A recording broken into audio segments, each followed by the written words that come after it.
Qu'est-ce que l'Europe change dans nos vies? Environnement, économie, santé, sur tous ces sujets, l'Europe et nous part à la rencontre des citoyens pour comprendre quel impact a l'Union européenne sur notre quotidien. L'Europe et nous, c'est tous les mardis 18h35 sur Public Sénat.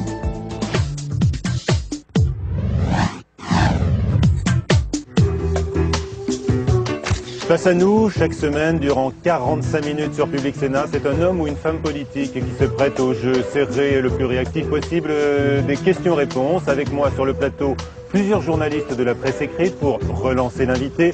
Aller bien sûr au fond des dossiers, mais également aller chercher la petite phrase. Il s'agit d'animer le débat d'idées. Face à nous, présenté par Michel Grossior, c'est tous les mardis en direct à 18h45 sur Public Sénat.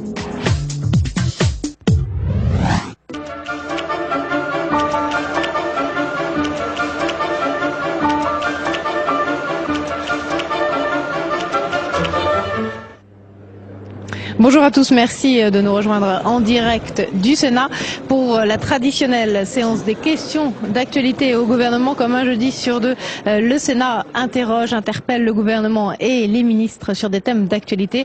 Et aujourd'hui, évidemment, c'est la crise économique et ses conséquences sociales, ses conséquences en matière d'emploi et bien sûr la grande grève aujourd'hui qui va bien sûr mobiliser l'essentiel de cette séance des questions d'actualité au gouvernement. Pas moins de 4 questions autour de cette crise économique, 2 questions également sur le bouclier fiscal, une autre sur les déficits et les prélèvements obligatoires. Faut-il ou non augmenter les impôts? Vous voyez donc une prédominance économique et sociale cet après-midi au Sénat. Je vous laisse tout de suite écouter les sénateurs dans l'hémicycle. Appelle les questions d'actualité au gouvernement. Je rappelle que l'auteur de la question, de même que la ou le ministre pour sa réponse, dispose chacun de 2 minutes 30 et je demande à chacune et à chacun de bien respecter ce temps. Je vais donner la parole à monsieur Hervé Maurey pour le groupe Union Centriste. Vous avez la parole, mon cher collègue. Merci, Monsieur le Président. Ma question s'adresse à Monsieur le ministre du Budget, des Comptes publics et de la Fonction publique. Monsieur le ministre, depuis quelques jours, la question de l'augmentation des prélèvements obligatoires fait débat au sein même de la majorité. Nous l'avons vu ce matin même à l'Assemblée nationale et nous le verrons très certainement prochainement ici.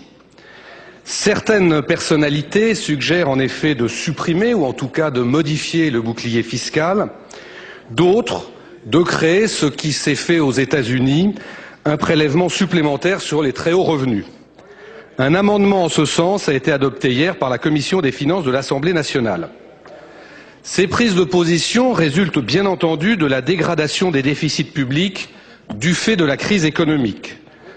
Je rappelle que le projet de loi de finances rectificative dont nous aurons prochainement à débattre portera à 104 milliards d'euros le déficit budgétaire et le total des déficits publics à 5,6% du PIB. Le projet de loi de finances initial se basait sur 52 milliards d'euros de déficit budgétaire, c'est-à-dire 2 fois moins, et sur un déficit public de 3,1% du PIB, c'était il y a 6 mois. Ces initiatives répondent également à un souci d'équité et de justice fiscale, parce qu'il n'est pas anormal de penser que dans des périodes telles que celles que l'on connaît actuellement, un effort de solidarité supplémentaire peut être demandé à ceux qui en ont les moyens. Le président de la République a pour sa part déclaré qu'il n'avait pas été élu pour augmenter les impôts. Et il a raison. Je souscris pleinement à cette affirmation, compte tenu du poids trop élevé des prélèvements obligatoires dans notre pays. Et c'est d'ailleurs pour cela que j'avais émis quelques réserves lorsque nous avons créé il y a quelques mois seulement une nouvelle taxe pour financer le RSA. Cependant, les circonstances exceptionnelles que nous connaissons actuellement pourrait, me semble-t-il, justifier des mesures exceptionnelles, à condition naturellement qu'elles soient provisoires. Alors ma question, Monsieur le Ministre, est très simple. Dès lors que le gouvernement n'envisage pas d'augmenter les impôts ni de réduire les déductions fiscales, comment envisage-t-il de maîtriser et a fortiori de réduire les déficits, sachant que la réduction des déficits et de la dette était aussi un engagement de la campagne présidentielle de Nicolas Sarkozy? Pour vous répondre, la parole est à Monsieur André Santini, secrétaire d'État chargé de la fonction publique. Vous avez la parole, Monsieur le Ministre. Monsieur le Président, Mesdames, Messieurs les sénateurs, Monsieur le sénateur Moreil, je voudrais tout d'abord excuser Éric Woerth qui est retenu à l'Assemblée nationale dans le cadre du projet de loi de finances rectificatif. Le niveau des déficits traduit effectivement la gravité de la situation. Mais il faut bien voir que nous sommes confrontés à la fois à un déficit de crise et à un déficit structurel. Il faut donc s'assurer, d'une part, que le déficit dû à la crise reste bien temporaire et d'autre part poursuivre les réformes pour parvenir à réduire le déficit structurel. On ne peut pas, même face à une crise de cette ampleur, mettre en péril la soutenabilité à moyen terme de nos finances publiques. Mais il ne faut pas se tromper de solution. Augmenter les impôts n'est pas une solution. Lorsqu'on commence à augmenter les impôts des plus aisés, il n'est pas loin le temps où l'on augmentera les impôts de tous. En cette période, la justice, je suis heureux de réjouir la gauche de l'Assemblée qui a enfin trouvé une occasion de parader. En cette période, la justice et l'efficacité me semblent mieux servies par une baisse des prélèvements sur les plus modestes que par une sanction sur les plus riches. Quant au bouclier fiscal, nous avons eu ce débat légitime il y a 18 mois. Un bouclier, monsieur le sénateur, à 50%, c'est tout simplement juste. Est-il interdit de réussir en France? Silence à gauche. La réussite matérielle doit-elle rimer avec expatriation? Décourager l'effort et le travail ne peut pas être une solution. La clé, c'est d'agir sur la dépense. Pour les dépenses visant à lutter contre la crise, nous avons mis en place un plan de relance rapide, temporaire, ciblé sur l'investissement. Ces dépenses ne dégradent pas l'actif net de la France et sont réversibles. Parallèlement, nous conservons une ferme maîtrise des dépenses courantes. Nous poursuivons donc la RGPP et l'ensemble des réformes structurelles. Nous avons aussi fait des avancées majeures sur le contrôle des niches fiscales et sociales. Nous avons inscrit une croissance des dépenses dans la loi de programmation des finances publiques 2 fois plus faible que celle connue en moyenne par le passé, une relance efficace, ciblée, temporaire, préparant l'avenir, une maîtrise sans précédent des dépenses courantes. Voilà, monsieur le sénateur, comment nous pourrons sortir de la crise plus forts que nous n'y sommes entrés. Merci, monsieur le ministre. La parole est maintenant à monsieur François Marc pour le groupe socialiste.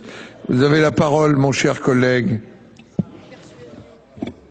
Monsieur le Président, Mesdames, Messieurs les ministres, mes chers collègues, ma question s'adresse à Madame la ministre de l'économie et des finances et porte sur le véritable scandale que constitue aujourd'hui le bouclier fiscal. Notre pays traverse une grave crise financière, économique et sociale. Aujourd'hui, particulièrement, le peuple de notre pays gronde et je me permets à cet instant d'excuser nombre de nos collègues qui sont aux côtés des manifestants qui, par millions, défilent en France. Ne nous dites pas que les protestations sont le fruit d'une mauvaise information sur la situation. Les Français savent faire la part des choses. Ils savent très bien faire la différence entre ce dont vous êtes comptable et ce dont vous n'avez pas la maîtrise. Et ces Français, que voient-ils aujourd'hui? Ils voient que la majorité d'entre eux connaissent de plus en plus de difficultés. Difficultés d'emploi, de pouvoir d'achat, de logement, d'éducation, de santé. En même temps, les Français voient que des entreprises, pas toutes certes, loin de là, versent de gros dividendes tout en licenciant, que des dirigeants d'entreprises touchent des rémunérations indécentes et que le gouvernement auquel vous appartenez ne cesse de protéger les plus aisés et d'alléger le poids des contributions dont ils sont redevables envers la communauté nationale. Ainsi, alors que le déficit budgétaire 2009 va battre tous les records, avec 104 milliards prévus à ce jour, alors que le Premier ministre annonce que les caisses sont vides, ce gouvernement trouve néanmoins l'argent nécessaire pour envoyer 834 chèques d'un montant moyen de 368 000 €, excusez du peu, à des contribuables très aisés. Ce véritable scandale du bouclier fiscal illustre à lui seul la déraison de la politique fiscale de ce gouvernement. Les impôts des plus modestes servent à faire des chèques aux plus riches. On est très loin des grands principes de la République, mes chers collègues. Et en réclamant la suppression du bouclier fiscal, nos concitoyens demandent à juste raison que l'on mette fin à ce dévoiement de la République. Madame la ministre, si tant de voix s'élèvent aujourd'hui contre le bouclier fiscal, ce n'est pas uniquement pour une question de morale républicaine. C'est aussi parce que le souci de lutter efficacement contre la crise et de mobiliser tous les Français à cette fin nécessite de pouvoir s'appuyer sur une vraie solidarité, une solidarité bien comprise, condition première de l'efficacité politique. J'en viens à ma question, Monsieur le Président. Oui. Les gouvernements britanniques et américains ont bien compris le sujet en annonçant de prochaines hausses d'impôts pour les plus aisés. Alors, Madame la Ministre, Mesdames, Messieurs les Ministres, le bouclier fiscal est injuste, le bouclier fiscal est anti-républicain. Quand allez-vous supprimer le bouclier fiscal? La parole est à Monsieur André Santini, en 2 minutes. Je vois que le sujet passionne sur tous les bancs, puisque nous aurons une 3e question tout à l'heure, et je vais essayer de ne pas être trop répétitif pour ne pas vous lasser. Monsieur le Président, Mesdames, Messieurs les sénateurs, Monsieur le sénateur Marc, un bouclier à 50%, c'est tout simplement juste. Qui peut dire le contraire? C'est même une règle de valeur constitutionnelle chez plusieurs de nos voisins. Il s'agit d'éviter qu'on travaille plus d'1 jour sur 2 pour l'État. En face de cela, la majorité a bien veillé, grâce au plafonnement des niches fiscales, à ce qu'un contribuable ne puisse plus s'exonérer de l'impôt en cumulant les avantages fiscaux. Le bouclier fiscal de 2008, mesuré au 12 février 2009, dernière date dont j'ai les chiffres, c'est 458 millions d'euros, soit 7,7 milliards liés à la loi dite TEPA. Entendons-nous bien, le bouclier fiscal, c'est 6% du total lié à la loi TEPA, pas plus. La loi TEPA, c'est d'abord des mesures pour le plus grand nombre, à commencer par les heures supplémentaires qui concernent tout le monde. À la vérité, pouvons-nous trouver ce débat un peu contre-productif? Gagner de l'argent en France est-il illégitime? À question directe, réponse directe, non, bien sûr que non. Et nous nous étonnions que vous la posiez en ces termes, Monsieur le sénateur.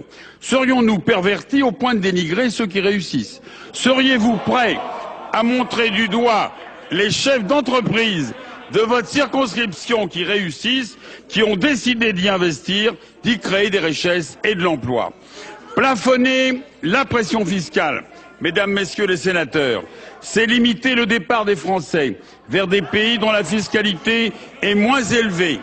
Il s'agit d'une mesure de productivité. Nous croyons qu'il faut cesser la politique politicienne, la démagogie, disons-le, pour en convenir tous ensemble. Il y avait dans ce pays 2 offenses à la justice fiscale, 2 péchés contre l'esprit. Le premier, c'était que l'on puisse payer plus de 50% de son revenu, parfois même 100% ou plus en impôts annuels. Le second, celui contre lequel personne n'avait trouvé de solution avant cette législature, c'est que la multiplication et le déplafonnement de certaines niches fiscales permettaient à des contribuables de s'exonérer complètement d'impôts sur le revenu. Nous y avons mis fin.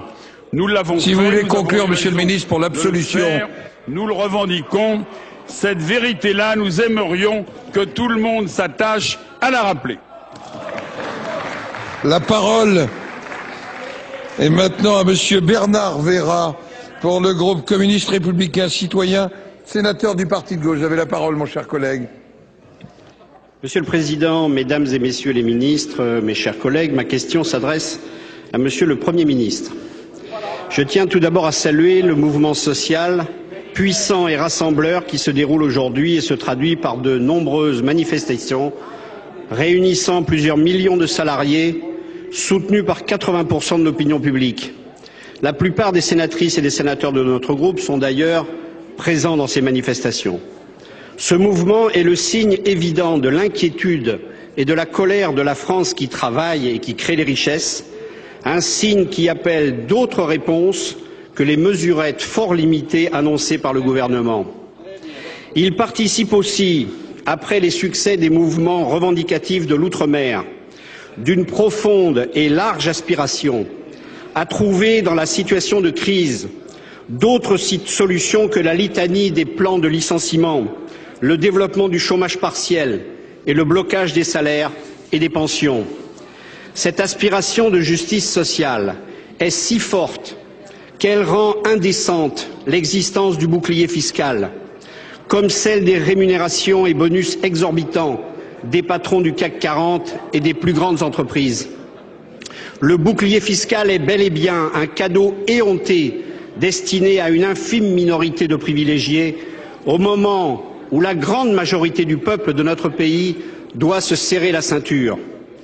Si le ministère des Finances ose prétendre que les 2/3 des 14 000 bénéficiaires du bouclier fiscal sont de conditions modestes, c'est pour mieux masquer que 834 ménages fortunés ont obtenu du Trésor public plus de 368 000 € de remboursement en 2008, soit 300 années de SMIC par contribuable.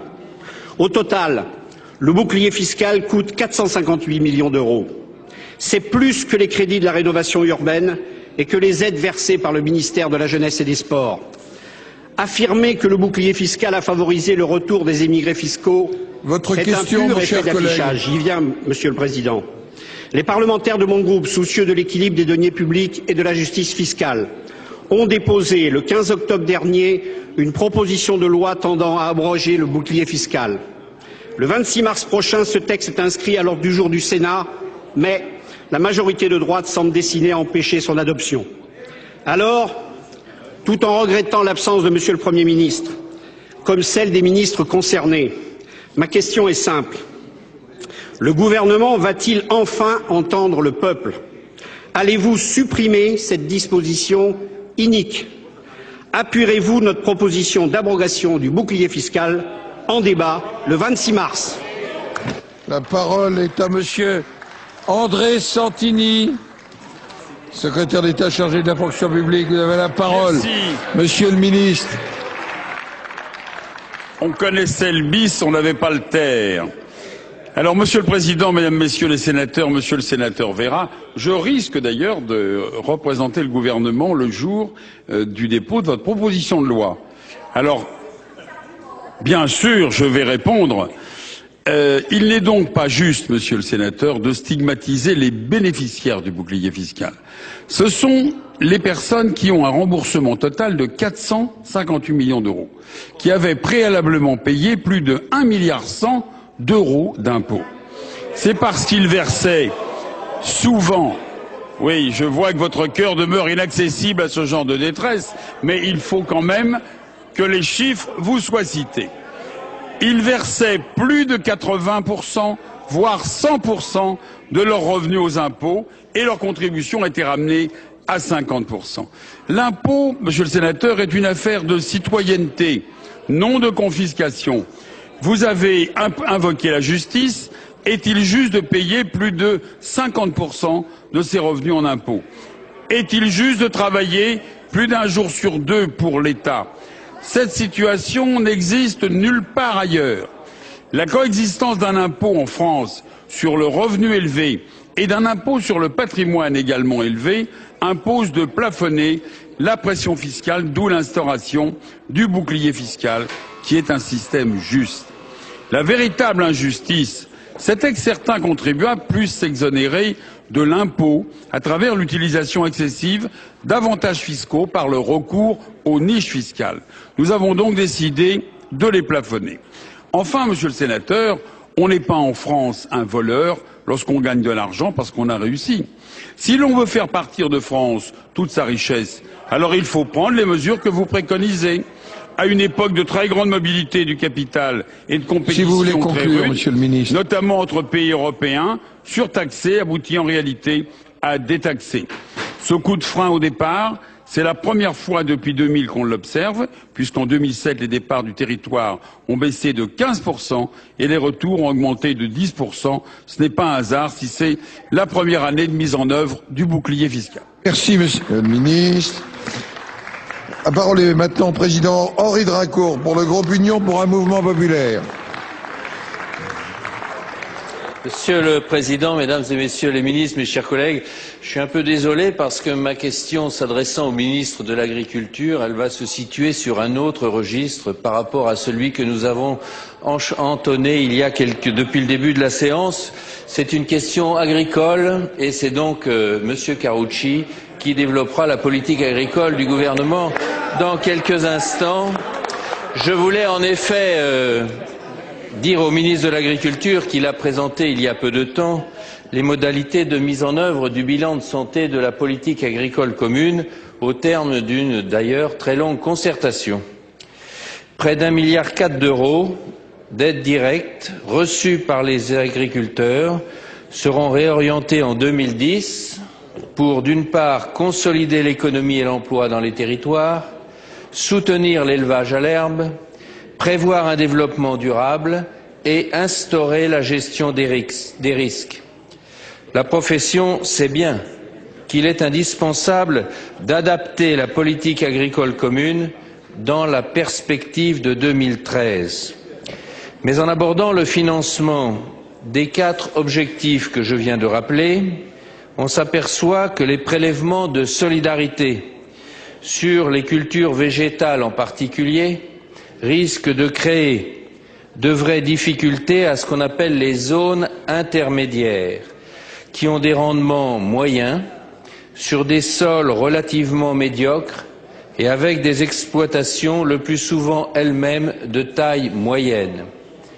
Les conséquences pourraient conduire à supprimer ces soutiens indispensables à la survie de nombreuses exploitations qui pourraient ainsi perdre jusqu'à 80 € l'hectare. Et j'ai 3 questions à vous poser, Monsieur le Ministre.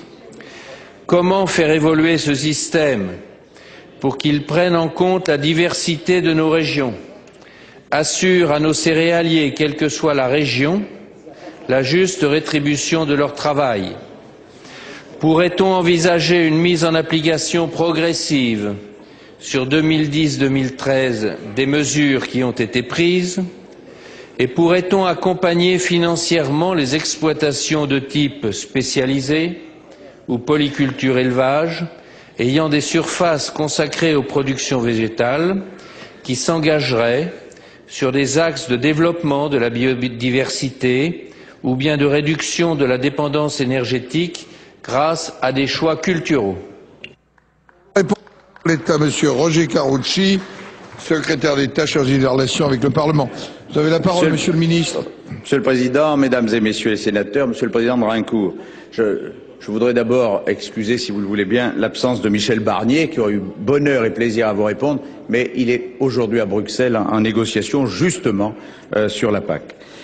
Monsieur le Président Drincourt, vous avez exprimé plusieurs inquiétudes auxquelles le gouvernement est très sensible. Premier point, malheureusement, et vous le savez, nous ne pouvons pas, pour le 1,4 milliard d'aides envisagées, nous ne pouvons pas le faire de manière progressive.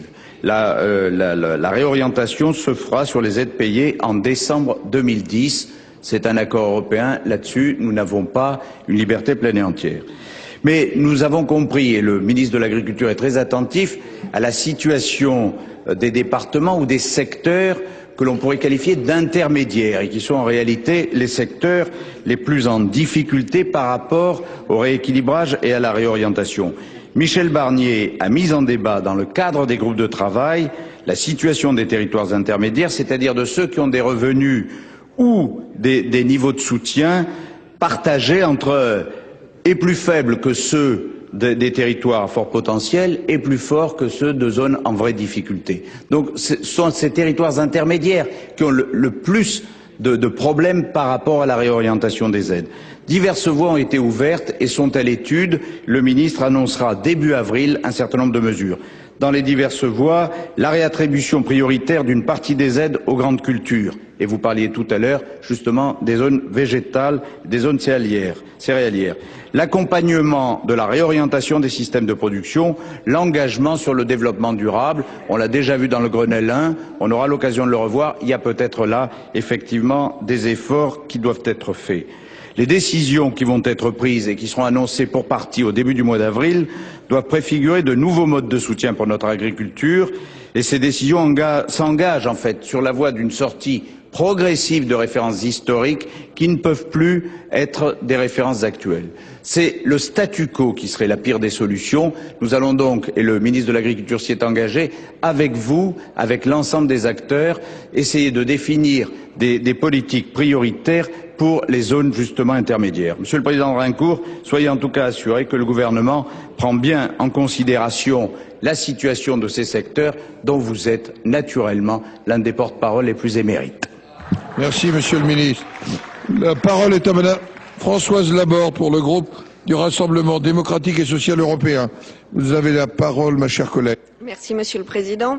Monsieur le Président, Mesdames et Messieurs les ministres, mes chers collègues, je souhaite interroger le gouvernement sur sa politique économique et sociale dans une situation de crise grave pour notre pays, nos territoires et tous les Français. Alors que les effets annoncés du plan de relance se font toujours attendre, en particulier pour ceux de plus en plus nombreux qui souffrent d'une forte diminution de leur pouvoir d'achat, vous vous refusez toujours à agir sur la consommation, privilégiant le seul investissement. C'est pourquoi je vous invite à lire le récent rapport du Sénat, rédigé par notre collègue Bernard Angels, dans lequel il fait la démonstration qu'une relance directe par la consommation serait d'une grande et rapide efficacité. Les faits et les chiffres sont là. Les entreprises licencient, ajoutant la crise sociale à la crise industrielle. Alors, pourquoi persistez-vous dans la mauvaise direction ? Avec mes collègues radicaux de gauche et la majorité du groupe RDSE, je partage les inquiétudes des Français qui s'expriment avec force aujourd'hui dans tout le pays sur les conséquences de la politique menée et en particulier sur les orientations prises en matière d'emploi et de pouvoir d'achat pour les plus modestes.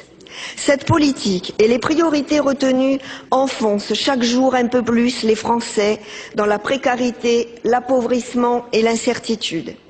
Dans le secteur public, la mise en œuvre de la révision générale des politiques publiques est synonyme de révision drastique des emplois sur l'ensemble du territoire, y compris en zone rurale et dans les quartiers sensibles.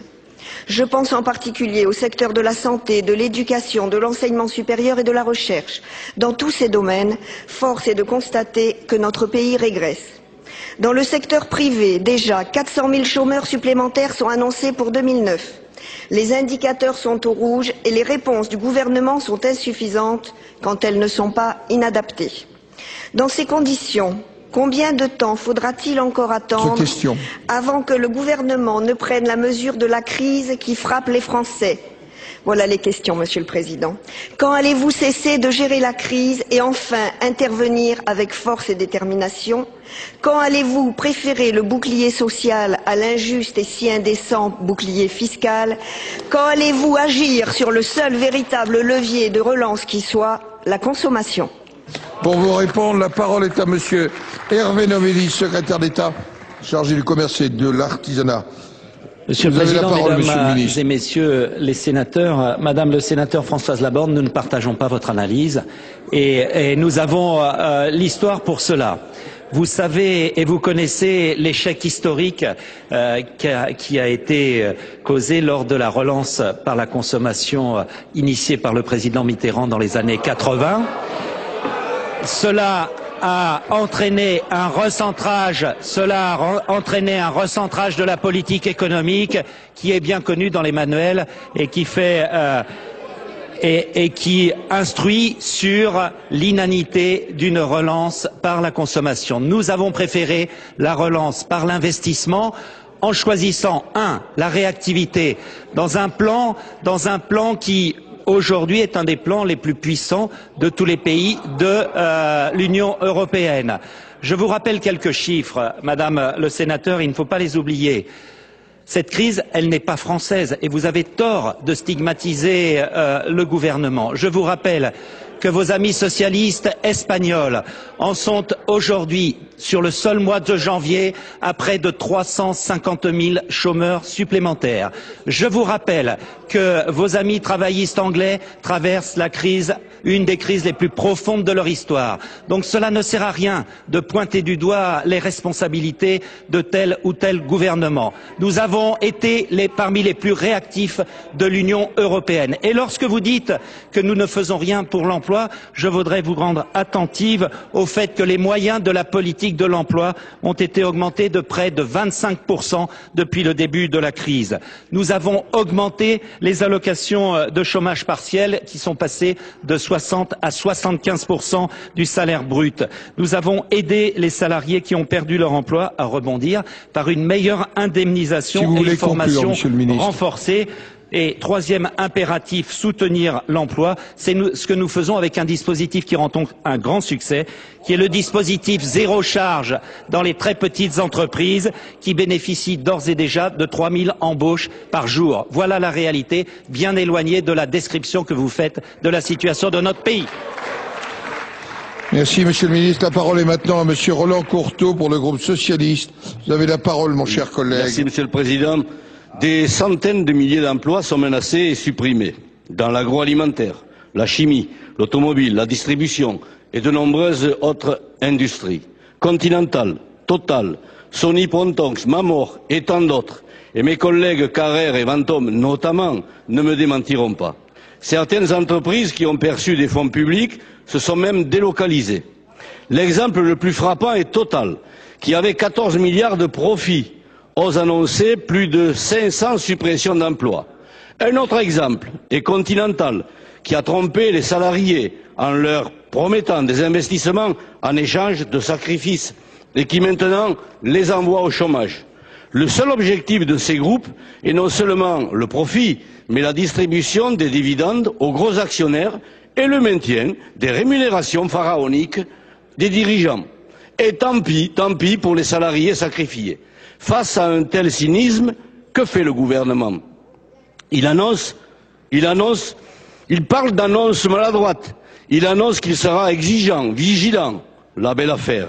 M. Sarkozy annonce que l'on va passer à un nouveau type de capitalisme et qu'il n'admet pas que les entreprises qui profitent de la crise pour se restructurer et supprimer des emplois. En réalité, rien ne se passe. La France a perdu 107 000 emplois au dernier trimestre 2008 et l'assurance chômage annonce 400 000 destructions d'emplois en 2009. Mais le gouvernement refuse de reconnaître ses erreurs. Le bouclier fiscal, qui ne crée aucun emploi, qui nous coûte des milliards et qui permet aux riches d'échapper à l'impôt sur leurs dividendes. Notez que le gouvernement se garde bien de présenter un projet de loi qui permettrait au comité d'entreprise de se prononcer non pas sur le contenu d'un plan social, mais sur son utilité économique et d'évaluer les dégâts sociaux qu'il va créer. Vous n'exigez même pas que des entreprises qui bénéficient des exonérations de cotisations sociales signent des accords salariaux ou de maintien de l'emploi. Or, l'Europe ne l'interdit pas. Quand allez-vous enfin réagir concrètement contre les pratiques scandaleuses de ces entreprises qui ont perçu des fonds publics et qui engrangent des bénéfices colossaux? Pour vous répondre, la parole est à Monsieur Hervé Novelli, secrétaire d'État chargé des petites et moyennes entreprises, du commerce et de l'artisanat. Vous avez la parole, Monsieur le Ministre. Monsieur le Président, Mesdames et Messieurs les sénateurs, Monsieur le sénateur Roland Courteau, je partage l'exposé au début de votre question, à savoir que nous avons, et c'est vrai, comment pourrait-on le nier, une augmentation aujourd'hui sensible des plans sociaux dans notre pays et une hausse des inscriptions au chômage pour licenciement économique. C'est la conséquence directe de la crise mondiale qui se traduit par des plans sociaux de grande ampleur et une augmentation, j'ai eu l'occasion de le dire, par exemple, du chômage en Espagne. 350 000 demandeurs d'emploi supplémentaires au mois de janvier. Vous dites que nous avons fait peu de choses. Ce qui distingue notre pays d'autres pays en Europe, monsieur le sénateur, ce sont les obligations fortes qui pèsent sur les entreprises en matière de plans sociaux. Je voudrais vous rappeler, parce que vous semblez l'avoir oublié, qu'une entreprise de plus de 1000 salariés qui procède à des licenciements a des obligations financières en termes de revitalisation des territoires. Quant à celles de moins de 1000 salariés, elles doivent proposer, vous le savez, à leurs salariés des conventions de reclassement personnalisées. Mais nous ne nous contentons pas de veiller à la bonne application de ces dispositions légales. Nous faisons tout pour éviter au maximum ces suppressions d'emplois. En facilitant le recours à l'activité partielle pour les entreprises en difficulté, c'est nous et non pas vous qui avons amélioré l'indemnisation du chômage partiel, qui est passé de 50 à 60%, puis 75% du net. Et cela, je crois, doit être souligné. Vous ne l'avez pas fait. Nous avons aussi permis de rebondir par l'extension à de nouveaux bassins du contrat de transition professionnelle. Là aussi, vous n'en avez pas parlé. Je le regrette, monsieur le sénateur. Je voudrais aussi vous indiquer que le gouvernement refuse toute forme de fatalisme en matière d'emploi, mais il ne se livre pas à une sorte d'incantation comme vous le faites en mettant sur le dos de telle ou telle mesure une crise qui est malheureusement mondiale et que vous vous acharnez à nier, dont vous vous acharnez à nier ce caractère. Vous avez tort, car lorsque nous sortirons de la crise, eh bien nous sortirons plus forts grâce à nos mesures et non pas grâce à vos incantations. Merci. Merci, monsieur le ministre. La parole est maintenant à monsieur Serge Dassault pour le groupe Union pour un mouvement populaire. Vous avez la parole, mon cher collègue. Monsieur le Président, Mesdames, Messieurs les ministres, chers collègues, ma question s'adresse à monsieur le commissaire à la jeunesse. Je voudrais rappeler au préalable que le nombre des jeunes sans emploi en France est malheureusement beaucoup plus élevé qu'ailleurs. Pourquoi ? Eh bien, parce que notre système de formation scolaire est totalement inadapté aux motivations de certains de nos jeunes qui souhaiteraient une formation plus professionnelle que théorique. Le collège unique est un échec puisque chaque année, 140 000 jeunes sortent du système scolaire sans aucune formation professionnelle. Ils deviennent des chômeurs, voire des délinquants, alors que de nombreux emplois professionnels sont inoccupés. Je crois que vous n'habitez pas les communes correspondantes, mes chers collègues. La solution s'appelle apprentissage pour former à des métiers et non passage obligatoire par le bachot qui ne mène le plus souvent à aucun emploi. Mais cela concerne plus notre ministre de l'Éducation nationale, M. Darcos, qui, je pense, devrait réfléchir à ce problème. Si l'on veut développer l'apprentissage, il faudrait aussi modifier donc notre système de formation scolaire et faire en sorte que les apprentis puissent trouver une entreprise pour les accueillir, ce qui est loin d'être le cas aujourd'hui. Car si les entreprises de plus de 250 salariés sont obligées de prendre des apprentis, il n'est rien prévu pour les plus petites. Alors, monsieur le ministre, je voudrais simplement vous proposer d'abaisser ce seuil à 50 salariés, de façon à augmenter le nombre d'entreprises pouvant accueillir des apprentis et réduire ainsi le chômage des jeunes. Je voudrais aussi ajouter que les modifications récentes au Code du travail oblige le chef d'entreprise à demander l'avis du médecin du travail sur des machines tournantes mises à disposition des apprentis de moins de 18 ans. Et la plupart des chefs d'entreprise, PME et TPE, y renoncent devant le coût et les difficultés et l'obtention des visites par une médecine de travail surchargée. C'est pourquoi ils ne veulent plus prendre d'apprentis de moins de 18 ans. L'obligation d'abaisser ce seuil à 50 salariés que je vous propose devrait donc être aussi assortie d'une modification du Code du travail pour les apprentis de moins de 18 ans, car ça bloque totalement la formation. Merci, monsieur le ministre. Pour vous répondre, la parole est à monsieur Martin Hirsch, haut commissaire aux solidarités actives contre la pauvreté, haut commissaire à la jeunesse. Vous avez la parole, monsieur le haut commissaire. Merci, monsieur le président, mesdames et messieurs les sénateurs, monsieur le sénateur Serge Dassault. Nous connaissons tous ici votre engagement en faveur de l'emploi des jeunes, notamment au niveau local, et je partage votre volonté de soutenir le développement des formations en alternance, et notamment l'apprentissage et le contrat de professionnalisation. Pourquoi? Tout simplement parce qu'on sait que ça marche. L'alternance est un vrai passeport pour l'emploi. Il est plébiscité par les employeurs comme par les jeunes, puisque 8 jeunes sur 10 qui s'engagent dans cette voie trouvent à la sortie un emploi. Et vous avez raison de dire qu'il faut en ce moment le soutenir et lui donner de nouvelles conditions, parce qu'aujourd'hui, en période de crise, on voit une réduction des processus d'alternance liés à la crise, et donc il faut l'aider. Le développement de l'apprentissage ces dernières années a été favorisé par un ensemble de mesures prises depuis 2005 et qui doivent beaucoup au président Larcher lorsqu'il était ministre du Travail et à Jean-Louis Borloo.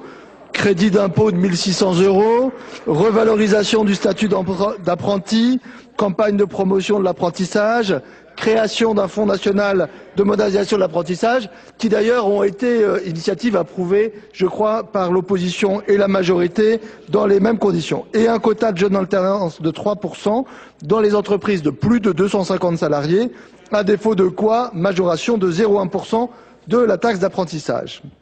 Il faut aller plus loin et la commission de concertation sur l'autonomie des jeunes a un groupe spécifique sur ce travail-là, en liaison avec Laurent Wauquiez notamment. Alors, la proposition d'être plus exigeant pour les entreprises de moins de 250 salariés mérite d'être creusée pour ne pas effectivement qu'elle se retourne contre les petites entreprises, parce qu'il y a 2 ou 3 choses qu'il faut regarder. La première, c'est qu'on ne peut le faire que si on est capable de bien prendre en compte la réalité de l'effort d'apprentissage. Aujourd'hui, c'est une sorte de tout ou rien. On traite de la même façon une entreprise qui fait 2,8% et une entreprise qui fait 0,2%, qui a la surtaxe. Tout, on la surtaxe. Donc il faut qu'on soit capable de faire véritablement prendre en compte l'effort de l'entreprise. Il faut aussi prendre en compte la durée de la présence des jeunes dans l'entreprise au cours de l'année. Il faut aussi vérifier, si vous voulez conclure, Monsieur le Ministre, que le quota d'apprentissage est bien soutenu. Donc nous sommes d'accord pour creuser ce point et pour regarder si en opportunité on peut le descendre. Quant une seconde sur les conditions de sécurité des jeunes de moins de 18 ans par rapport aux machines et outils, vous comprendrez bien qu'on doit ne pas mettre en dessous les contraintes de sécurité vis-à-vis des jeunes face à des machines dangereuses. Il y a des questions de responsabilité de sécurité qui sont importantes. On a réussi à baisser les taux d'accidents du travail et il ne faut pas les faire repartir à la hausse. Merci. Merci, Monsieur le Haut-Commissaire. La parole est maintenant à Madame Patricia Schillinger pour le groupe socialiste.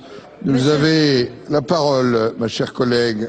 Monsieur le Président, Mesdames et Messieurs les ministres, mes chers collègues, ma question s'adresse à Monsieur le ministre du Travail, des Relations sociales et de la solidarité et porte sur la grave difficulté du fonctionnement du Pôle emploi. En effet, le Pôle emploi issu de la fusion de l'ANPE et du réseau de la CEDIC a été créé pour être plus efficace et plus réactif dans le service offert aux demandeurs d'emploi. Mais force est de constater qu'1 an et demi après l'annonce de la fusion ANPE-UNEDIC par le chef de l'État, le Pôle emploi est inefficace et même inopérant. Face à une augmentation importante du taux de chômage, les chômeurs sont confrontés au téléphone saturé, au retard dans le traitement des dossiers, aux délais qui s'allongent pour décrocher un premier rendez-vous et les appels sont surtaxés. 68 000 dossiers d'indemnisation de demandeurs d'emploi sont en retard de traitement au sein des services du Pôle emploi. Et alors que le chômage explose, le gouvernement reste de marbre. Avec 250 000 demandeurs d'emploi supplémentaires en 4 mois, le Pôle emploi doit faire face à un raz-de-marée sans précédent. Tous les experts prévoient que le taux de chômage dépassera la barre des 10% début 2010, voire même d'ici la fin de l'année. Autre signal inquiétant, la progression rapide de 0,6 points sur un trimestre du taux de chômage des 25-49 ans. En outre, on observe une augmentation du chômage des personnes qualifiées et diplômées entre 40 et 50 ans. Il est certain que l'afflux des chômeurs va provoquer une tension encore plus forte sur le Pôle emploi. En effet, les 45 000 agents du Pôle emploi sont déjà en surcharge de travail et dans le même temps, ils doivent se former dans leur nouveau rôle. Aujourd'hui, le Pôle emploi a un conseiller pour environ 120 chômeurs. On est loin de l'objectif qui pourrait avoir un conseiller pour 60 chômeurs. La fusion n'a pas été suffisamment anticipée. Votre la crise question, Madame le sénateur. ne justifie pas tous les problèmes et de dysfonctionnement interne au nouvel organisme. L'insuffisance du nombre d'agents dont dispose Pôle emploi est intolérable. L'inscription, l'indemnisation et l'accompagnement des chômeurs sont les missions que devrait offrir le Pôle emploi. On est bien loin. Il faut prendre des mesures d'urgence pour augmenter les effectifs face à la dégradation des conditions de travail du service. Monsieur le ministre, la situation s'aggrave et le gouvernement n'apporte de réponse adaptée. Les mesures prises par le gouvernement sont inefficaces alors que le gouvernement devrait tout mettre en œuvre pour faciliter la recherche d'emploi. Dans un contexte aussi difficile, il est essentiel de disposer un grand service public de l'emploi moderne et performant, capable d'orienter les demandeurs d'emploi et leur donner un interlocuteur. Monsieur le ministre, ma question est la suivante. Quelles sont les mesures d'urgence que le gouvernement entend prendre pour pallier ces dysfonctionnements? Pour vous répondre en 2 minutes, la parole est à Monsieur Hervé Novelli, secrétaire d'État chargé du commerce. Vous avez la parole, Monsieur le ministre. Monsieur le Président, Mesdames et Messieurs les sénateurs, Madame la sénatrice Schillinger, la mise en œuvre de Pôle emploi, je vous le rappelle, elle est effective depuis le 1er janvier. L'annonce a été faite auparavant, mais c'est une réalité que la création du Pôle emploi. Nous offrons désormais aux demandeurs d'emploi un seul interlocuteur pour le placement et l'indemnisation, un seul système d'aide et un accompagnement renforcé grâce à la mutualisation des moyens. J'ajoute qu'il a été confié à Pôle emploi la gestion du dispositif zéro charge pour toutes les embauches dans les très petites entreprises en 2009. L'ensemble de ces simplifications apportées seront mises en place d'ici septembre. 100% de guichets uniques à l'été. La généralisation de l'entretien unique et des référents uniques à la rentrée. Il ne s'agit pas de nier les difficultés lorsqu'on a une telle nouveauté dans le paysage social français. Bien sûr, cela ne se fait pas aussi facilement que cela. Le gouvernement a conscience des tensions fortes que cela entraîne et de la surcharge de travail que cela représente pour les 45 000 agents de Pôle emploi dont nous souhaitons ici ne pas critiquer l'action et je voudrais saluer le travail exemplaire.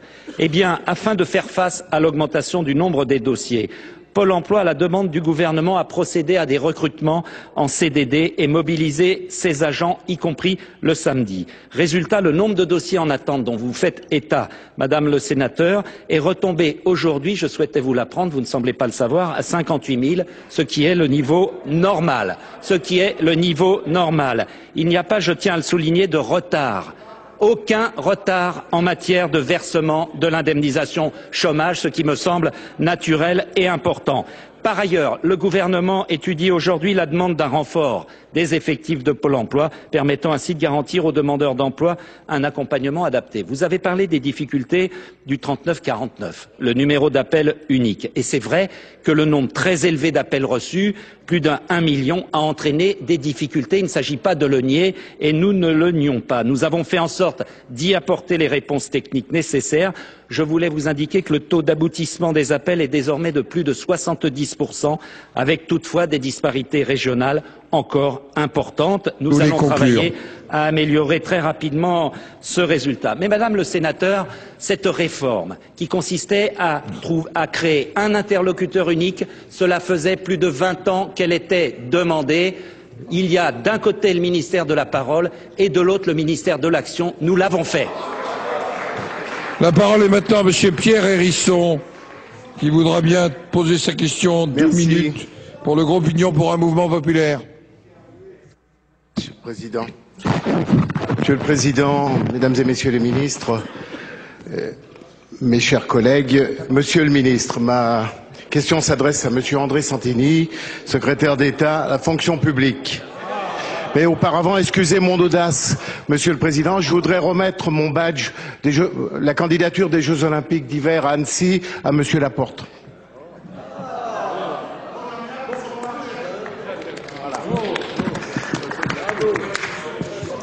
Merci beaucoup, Monsieur le Président. Monsieur le Ministre, l'article 48 de la loi du 2 février 2007 de modernisation de la fonction publique a ouvert aux fonctionnaires de la Poste la possibilité d'être intégrés dans le corps ou cadre d'emploi de la fonction publique de l'État, de la fonction publique territoriale ou de la fonction publique hospitalière. Cette disposition a toutefois limité dans le temps ce dispositif spécial de mobilité entre les fonctions publiques en fixant date butoir au 31 décembre 2009. Cette date avait été retenue par référence à celle fixée par l'article 5 de la loi du 31 décembre de 2003 qui ouvrait les mêmes possibilités pour les fonctionnaires de France Télécom. Toutefois, une des principales caractéristiques de ce dispositif tient au fait que la demande de l'agent pour intégrer le corps d'accueil choisi ne peut se concrétiser qu'à l'issue d'une période d'une année comprenant 4 mois de mise à disposition en guise de stage probatoire et ensuite 8 mois de détachement. Or, l'article 29.5 précité dispose que les fonctionnaires de la Poste peuvent être intégrés dans leur demande jusqu'au 31 décembre de 2009. Cependant, dans ces conditions, les fonctionnaires de la Poste désireux de s'engager dans ce dispositif ne peuvent plus le faire depuis le 31 décembre de 2008.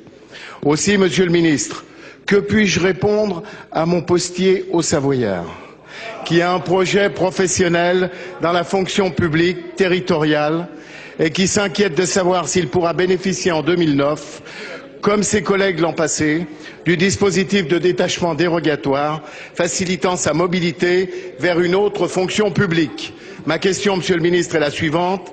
Le dispositif de détachement dérogatoire de la Poste est-il effectivement opérationnel en 2009 et envisagez-vous de le proroger? Je vous remercie de la réponse. Merci, Monsieur Hérisson, pour vous répondre. La parole est à Monsieur André Santini, secrétaire d'État chargé de la fonction publique. Vous avez la parole, Monsieur le Ministre. Monsieur le Président, Mesdames, Messieurs les sénateurs, Monsieur le sénateur Hérisson, merci de ne pas me questionner sur le bouclier fiscal. Je pense que la leçon apportée, vous êtes tous maintenant parfaitement au courant. Comme vous venez de le rappeler, Monsieur le sénateur, la loi de modernisation de la fonction publique du 2 février 2007 a ouvert aux fonctionnaires de la Poste la possibilité d'être intégrés dans la fonction publique de l'État, dans la fonction publique territoriale ou dans la fonction publique hospitalière, à l'instar d'ailleurs de ce qui a été fait pour France Télécom. Vous soulignez une difficulté réelle dans l'application de ce dispositif qui n'est plus opérationnel depuis le 31 décembre 2008. Je vous confirme que le gouvernement souhaite permettre aux fonctionnaires de la Poste qui le demandent d'entrer dans ce dispositif jusqu'au 31 décembre 2012, afin d'aligner sa durée totale sur la durée du dispositif dont a bénéficié France Télécom. Il nous faut pour cela le prolonger par rapport aux dispositions actuelles. Éric Woerth et moi-même avons écrit en ce sens à Jean-Paul Bailly, président de la Poste, le 27 octobre dernier, pour formaliser cet engagement. Nous allons aussi écrire à Jean Courtial, conseiller d'État, président de la commission de classement de la Poste, commission administrative placée sous l'autorité du ministère de l'économie, de l'industrie et de l'emploi, pour lui indiquer que le gouvernement prendrait, courant 2009, la disposition législative nécessaire pour proroger le dispositif. Il est en effet indispensable que la commission en charge puisse continuer d'instruire les dossiers afin que les fonctionnaires de la Poste qui souhaiteraient revenir vers la fonction publique ne soient pas pénalisés comme le postier au Savoyard auquel vous faites référence dans l'attente d'un véhicule législatif approprié et que je tiens, grâce à vous, à saluer. Merci, Monsieur le Ministre. La parole est maintenant à Monsieur Philippe Adnot pour la réunion administrative des sénateurs ne figurant sur la liste d'aucun groupe. Vous avez la parole, Monsieur le Sénateur. Merci, Monsieur le Président. Mesdames et Messieurs les ministres, chers collègues, ma question s'adresse à Madame Pécresse, ministre de l'Enseignement supérieur et de la Recherche, et porte sur la concrétisation des garanties données aux instituts universitaires de technologie relativement à leurs moyens de fonctionnement. Quand nous avons réfléchi à la révision du mode de calcul des dotations budgétaires attribuées par l'État aux universités, nous avons affiché l'ambition d'une plus grande équité et d'une efficacité accrue de l'utilisation des moyens. Notre rapport, rendu en juin dernier, au nom de la Commission des finances et de la Commission des affaires culturelles avec mon collègue Jean-Léonce Dupont, avait préconisé une enveloppe financière globale allouée par leur université permettant aux IUT de mettre en œuvre leurs projets.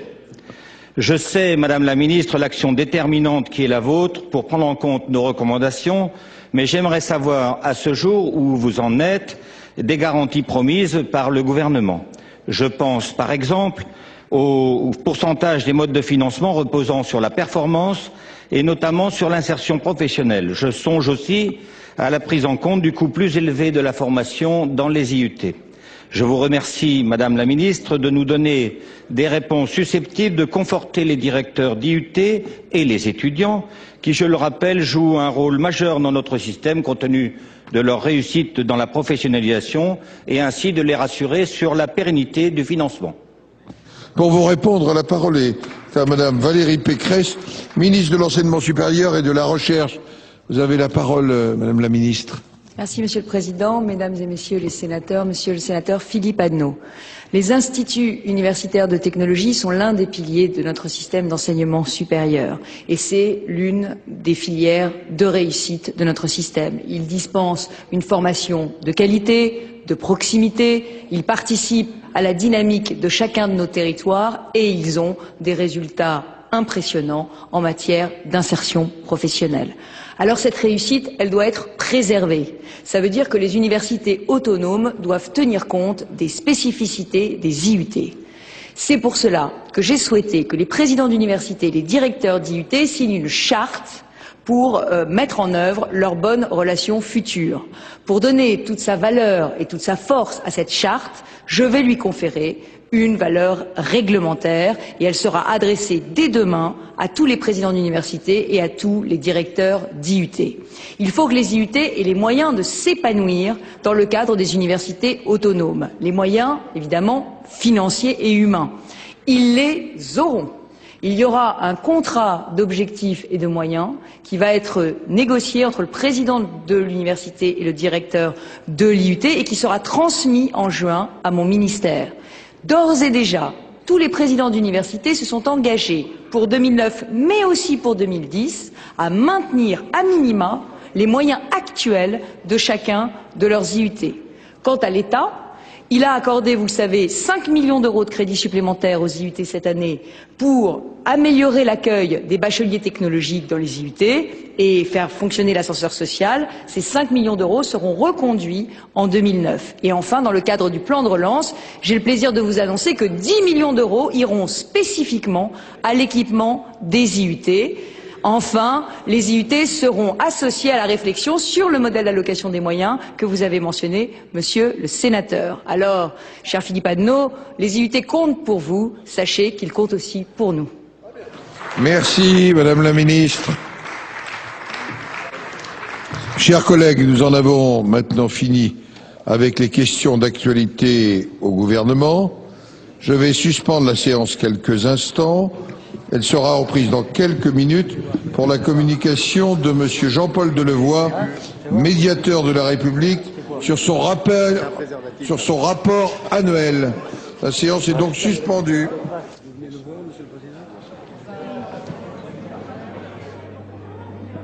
Voilà, vous venez donc de suivre en direct dans l'hémicycle ces questions d'actualité au gouvernement. Comme vous l'avez vu, effectivement, les thèmes autour de la crise économique et sociale, la grande manifestation aujourd'hui, les questions autour du bouclier fiscal, et bien toutes ces questions ont prédominé aujourd'hui lors de cette séance aux questions, des questions d'actualité au gouvernement. On va revenir sur ces différents thèmes cet après-midi avec nos invités, les sénateurs, les ministres concernés, même si vous avez vu aujourd'hui l'hémicycle était vide, c'était aussi la grève un peu sur les bancs à la fois des sénateurs mais également du gouvernement. Peu de ministres pour répondre aux questions des sénateurs, peu de sénateurs également pour interpeller le gouvernement, notamment les rangs de la gauche étaient très clairsemés. Les sénateurs communistes et socialistes sont bien sûr aux côtés des salariés et des syndicats pour défiler aujourd'hui dans les rues des différentes villes de France. On va commencer cette deuxième séance de questions d'actualité avec les ministres et les sénateurs en parlant de sport. Bernard Laporte, le secrétaire d'État chargé des sports, nous rejoint. Bonjour, merci de répondre à nos questions. On va bien sûr revenir sur la ville d'Annecy, désignée hier comme candidate comme ville candidate de la France pour les Jeux d'hiver en 2018. Oui, effectivement, c'est Annecy qui a gagné donc ses primaires, puisque il y avait 4 belles candidatures, et moi j'ai une pensée pour la ville de Nice, de Grenoble et de Pelvoux-Écrin, parce que leur dossier qui m'ont été présentés un mois avant cette élection étaient vraiment des dossiers de qualité. Alors qu'est-ce qui a fait la différence? Mais il fallait en nommer un, donc il y avait un critère de sélection. Bon, mais les gens ont décidé que c'était Annecy. Ils viennent de me remettre Annecy parce que à partir d'aujourd'hui, c'est la candidature de la France, c'est Annecy qui a gagné, donc il faut se mobiliser, se rassembler derrière cette candidature et aller jouer le match le plus important face à Munich, face aux Coréens. Donc encore une fois, on aura besoin de beaucoup de solidarité. Voilà, on voit effectivement, vous avez le petit pins qui vous a été remis par le sénateur du département de la Haute-Savoie. Ce petit pins, vous allez le porter tous les jours? Oui, pourquoi pas. C'est quand la décision finale? Non, là il y a deux étapes. Donc il y a mi-2010 et la décision définitive se fera à Durban en juillet 2011. Et il y a d'abord ce qu'on appelle une shortlist. Donc qu'est-ce qu'on va y être en juillet 2010? Donc c'est pour ça qu'il faut être très performant. Et ensuite, si on est dans la shortlist, il nous restera un an pour essayer de l'emporter, donc en juillet 2011. Est-ce qu'il y aura encore de la neige en 2018? C'est la grande question, on verra.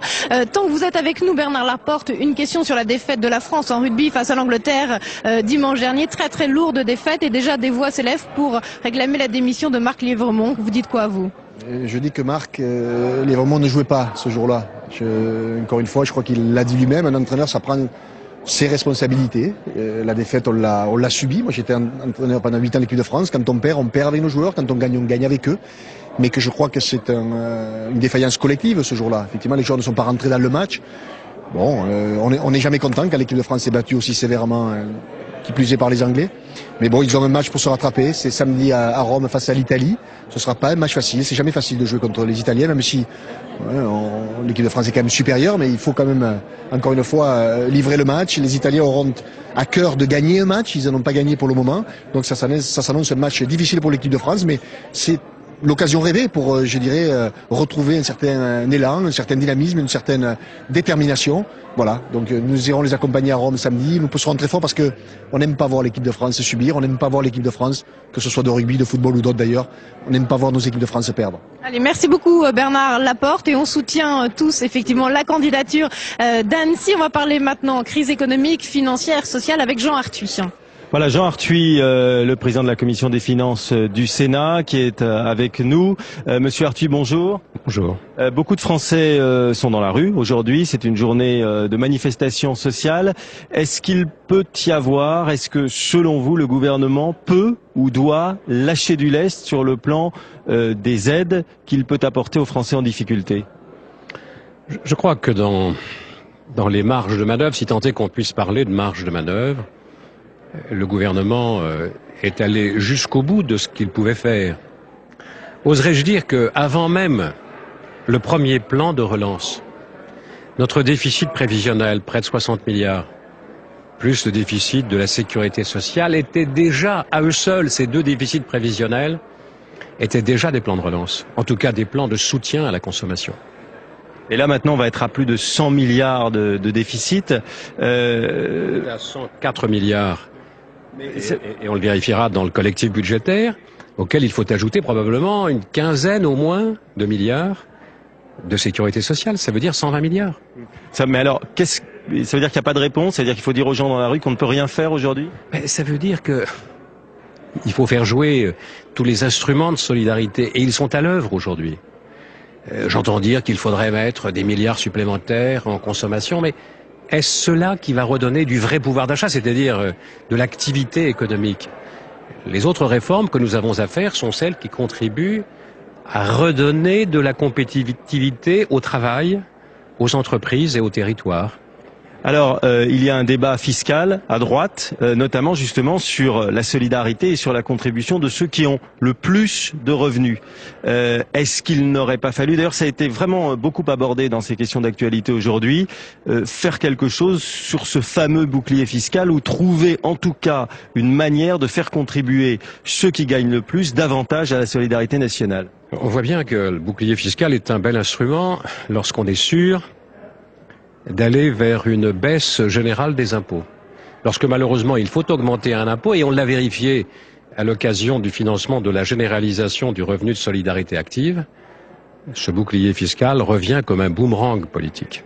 Voilà, parce que c'est une sorte de sauf-conduit fiscal pour tous ceux qui ont un certain revenu. Seuls paient ceux qui sont en dessous du bouclier fiscal. Et puis on voit bien comment s'applique le bouclier fiscal. il ne s'applique pas sur le revenu de référence, il s'applique sur le revenu après qu'on ait déduit un certain nombre de défiscalisations. Alors qu'est-ce que vous proposez? Eh bien, moi, je propose que l'on abroge le bouclier fiscal. Je propose que l'on remplace l'ISF par une tranche supplémentaire d'impôt sur le revenu. Je dis bien qu'on remplace. Et ainsi, on contribuera à l'équilibre des finances publiques. On simplifiera notre fiscalité, car aujourd'hui, elle est d'une telle complexité qu'elle se prête à toutes les opérations d'optimisation. La fiscalité est au cœur du pacte républicain, de l'idée que nous nous faisons de la justice. Elle doit être simple, lisible, compréhensible et équitable. Merci Jean Arthuis, président de la Commission des finances du Sénat, d'être venu en direct à notre micro. Perrine. Oui, Hervé Novelli, bonjour, merci d'être avec nous. Alors que les manifestations sont nombreuses, elles sont importantes aujourd'hui un peu partout dans les villes de France. Qu'est-ce que vous dites aux salariés qui manifestent aujourd'hui ? Qu'il y ait une inquiétude qui s'exprime aujourd'hui dans la rue me semble légitime. Nous sommes dans une situation d'une crise économique très brutale, très rude, qui affecte tous les pays et la France comme tous les autres. Je remarque que dans un certain nombre de pays, la situation est encore plus grave que chez nous. En Espagne, on a détruit 350 000 emplois et il y a aujourd'hui, dans un certain nombre de pays, une crise qui est encore plus profonde. En Angleterre, on le sait, la situation est encore plus grave. Le gouvernement est à la manœuvre. Il tente et je crois qu'il fait montre de la meilleure réactivité possible. Mais les Français disent aujourd'hui ça ne suffit pas. Alors qu'est-ce qu'il faut faire de plus ? Mais les Français, ils ont raison de penser que ça ne suffit pas puisque la situation est difficile. Mais on ne s'en sortira pas d'un coup de baguette magique. Tous les pays sont frappés. Ce qui est important dans cette période, c'est à la fois d'être très réactif, ce qu'est le gouvernement, je le crois, et aussi de préparer l'avenir. C'est l'objet de toutes les réformes profondes, structurelles. J'ai eu l'occasion là de répondre à une question sur la création du pôle emploi. Cette fusion qui était demandée depuis 20 ans entre la NPE et les ACDIC, c'est fait. Il y a beaucoup de réformes qui préparent l'après-crise, mais pour l'instant, la situation difficile implique que nous soyons mobilisés tous et que l'on ne se perde pas en querelles politiciennes inutiles. Ce dont nous avons besoin aujourd'hui, c'est d'actions très puissantes. Le plan de relance en est l'une d'entre elles. Nous avons besoin aussi de préparer l'avenir, ce que nous faisons. Nous avons besoin enfin de cohésion nationale et c'est à cela que j'appelle. Vous êtes en charge au gouvernement des entreprises. Laurence Parisot, la patronne du MEDEF, est très critiquée, très attaquée cette semaine. Est-ce qu'elle est fragilisée ?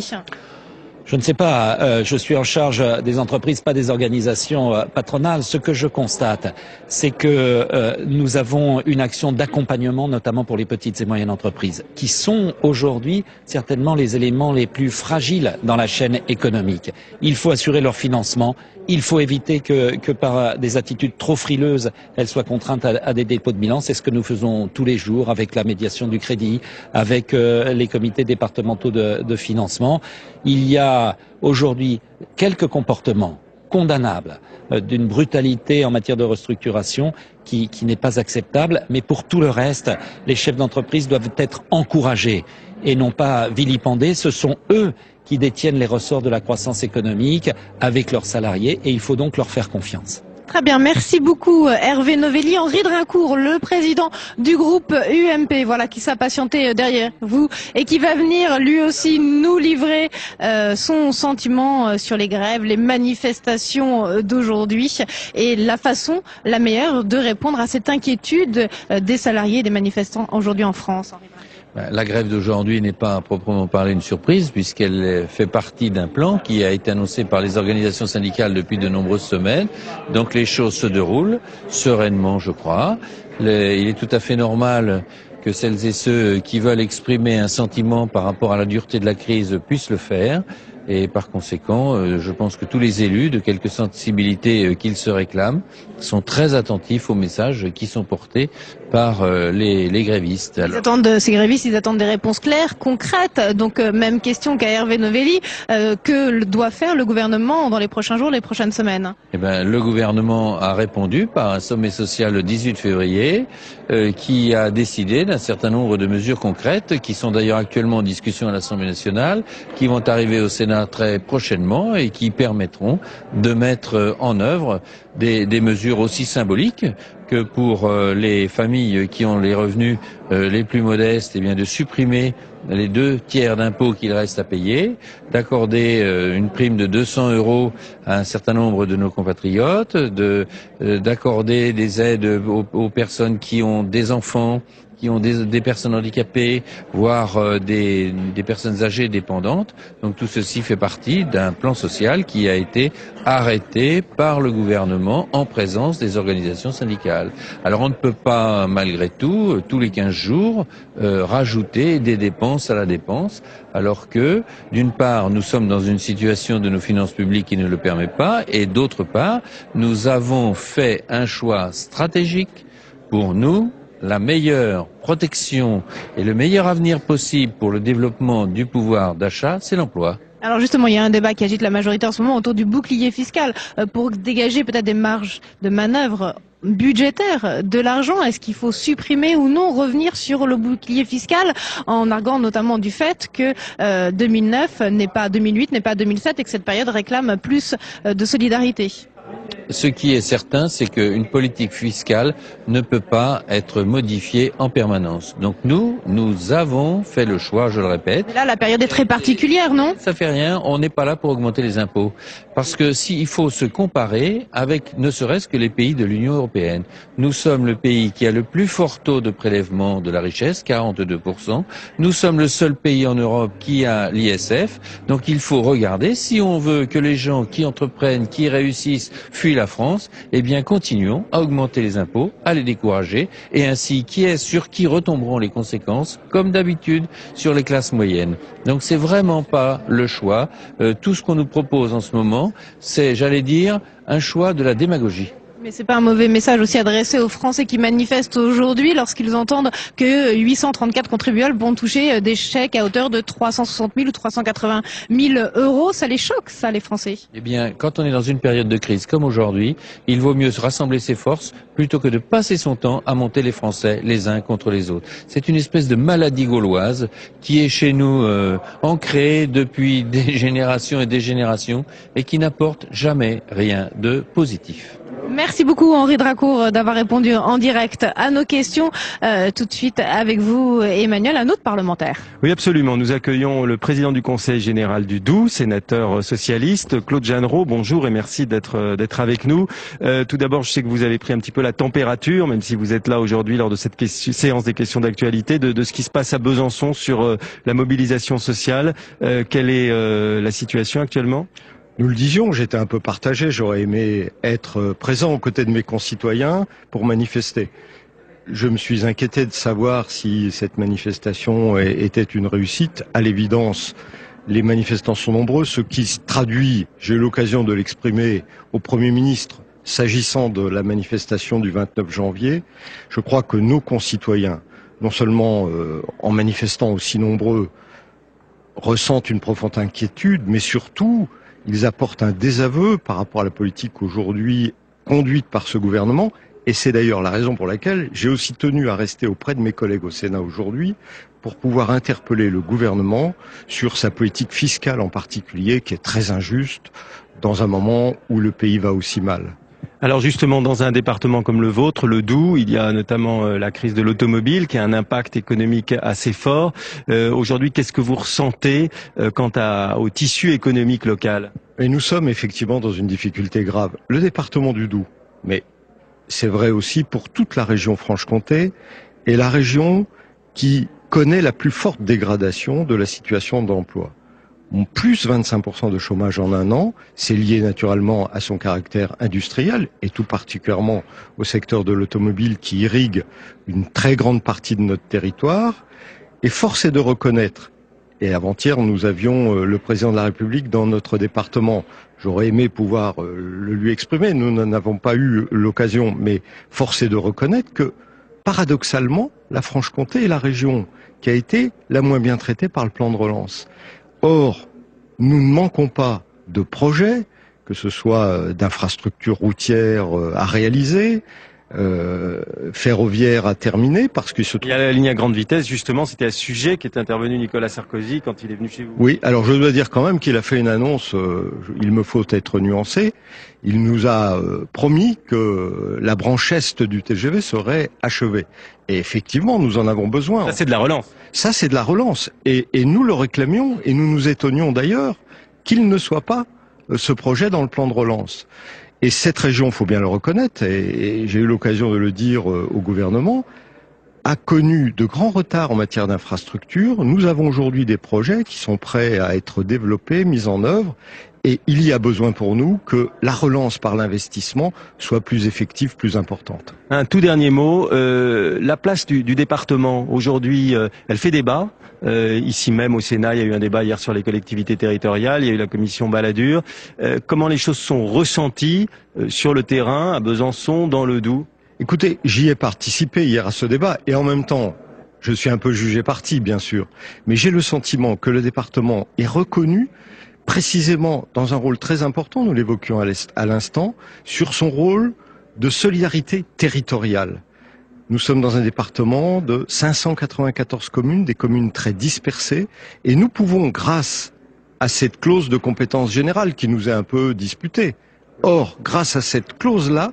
Qui veut dire que le département, au fond, peut s'occuper d'un peu tout. Hein. Il peut s'occuper un peu de tout, mais précisément, ça lui donne une capacité d'initiative à pouvoir intervenir en accompagnement des communes sur des projets structurants qui permettent d'aménager le territoire, qui permettent de créer les richesses de demain et qui permettent, au bout du compte, de réaliser cet équilibre rural-urbain qui est très important pour nos territoires.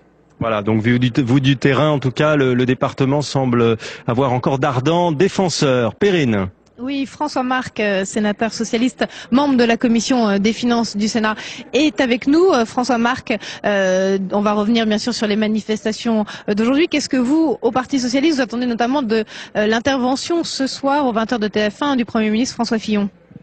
Alors, je pense que la première chose, c'est que le Premier ministre dise qu'il a clairement conscience de la situation aujourd'hui vécue par les gens, parce que les gens ont le sentiment qu'on ne les comprend pas, ils ont le sentiment qu'on n'a pas vraiment conscience de l'état de désarroi dans lequel se trouvent aujourd'hui beaucoup de familles et beaucoup de salariés. Que vous constatez, vous, dans votre département? Oui, c'est-à-dire que beaucoup de gens viennent nous dire, mais on comprend pas très bien, on est très inquiets, on nous dit pas vraiment ce qui se passe, et on voit tant d'informations aujourd'hui désagréables sur des centaines de licenciements dans des PME ou dans des entreprises importantes, que on a conscience qu'aujourd'hui tout le monde peut être visé par ces plans de licenciement. Donc c'est une inquiétude profonde. Et puis il y a la deuxième source d'inquiétude qui est la question financière, parce que tout le monde voit bien qu'aujourd'hui, un déficit de 104 milliards d'euros sur le budget 2009, qui n'est pour l'instant qu'une prévision, qui risque d'être encore alourdi, ça devra un jour donner lieu à le paiement d'un impôt supplémentaire ou d'une redevance ou de taxes. Et donc il y a aussi cette inquiétude qui entraîne un phénomène d'épargne. Donc si la consommation ne se relance pas, c'est aussi parce que cette inquiétude est bien présente dans l'esprit des gens. On n'évitera pas une hausse d'impôts, vous le dites, et bien sûr, le Parti socialiste relance lui aussi le débat autour du bouclier fiscal, dont vous demandez l'abrogation. Mais le bouclier fiscal, c'est une goutte d'eau sur ces 100 milliards de déficit. Le bouclier fiscal, c'est un symbole. Je crois que c'est ça qu'il faut retenir. C'est que quand on rembourse à des gens qui sont très aisés, puisqu'il s'agit principalement de gens qui ont plus de 15 millions d'euros de patrimoine, une partie de l'impôt qu'ils avaient payé, et ceci avec les contributions des plus modestes, puisqu'on prend dans l'argent qui a été récolté auprès des plus modestes, pour rembourser par chèque à quelques centaines de privilégiés. Donc c'est symbolique, c'est-à-dire que les gens ont le sentiment que le régime Sarkozy et le bouclier fiscal mis en place il y a 2 ans est aujourd'hui quelque chose qui est tout à fait contestable et qui tente à favoriser une très très petite partie de la société et les gens les plus aisés. Donc c'est très symbolique. Alors bien sûr. Et le groupe socialiste au Sénat va déposer une proposition de loi pour demander l'abrogation du bouclier fiscal? Alors les socialistes demandent l'abrogation. Moi je l'ai demandé aujourd'hui dans ma question au gouvernement. Nous allons bien sûr voter la proposition de loi qui est déposée par le groupe communiste qui sera examinée le 26 mars, allant dans ce sens. Et nous allons aussi déposer un amendement que nous avons appelé amendement Obama, qui consiste à taxer les revenus les plus élevés, c'est-à-dire les revenus de plus de 380 000 euros. Et nous considérons qu'aujourd'hui, dans ce contexte difficile, on ne peut pas dire on va tout renvoyer à nos enfants, parce que quand on dit on n'augmente pas les impôts, ça veut dire qu'on augmente la dette. Et la dette augmente considérablement. Et la dette, il faudra la rembourser un jour, ce sont nos enfants qui vont être mis à contribution. Donc nous nous disons, il ne faut pas tout renvoyer à nos enfants, il faut donc aujourd'hui mieux partager le gâteau, et donc par la fiscalité, aujourd'hui, solliciter ceux qui sont en capacité de payer. Les Américains et les Anglais s'engagent dans cette voie. Nous pensons qu'en France aussi, on peut demander un effort supplémentaire à ceux qui en ont la capacité et dès à présent, au moins, annuler ce bouclier fiscal qui est vraiment, du point de vue symbolique, très très mal ressenti par l'opinion publique en France. Très bien, écoutez, merci François-Marc. Dossier à suivre donc. Merci d'avoir suivi en direct sur Public Sénat ces questions d'actualité au gouvernement. On fait le point sur notre antenne ce soir à 18h et bien sûr cette journée de manifestation. Ce sera l'édition de 18h présentée par Michel Grossior et Sonia Mabrouk avec de nombreux invités bien sûr pour réagir à cette journée de manifestation. Rendez-vous à 18h.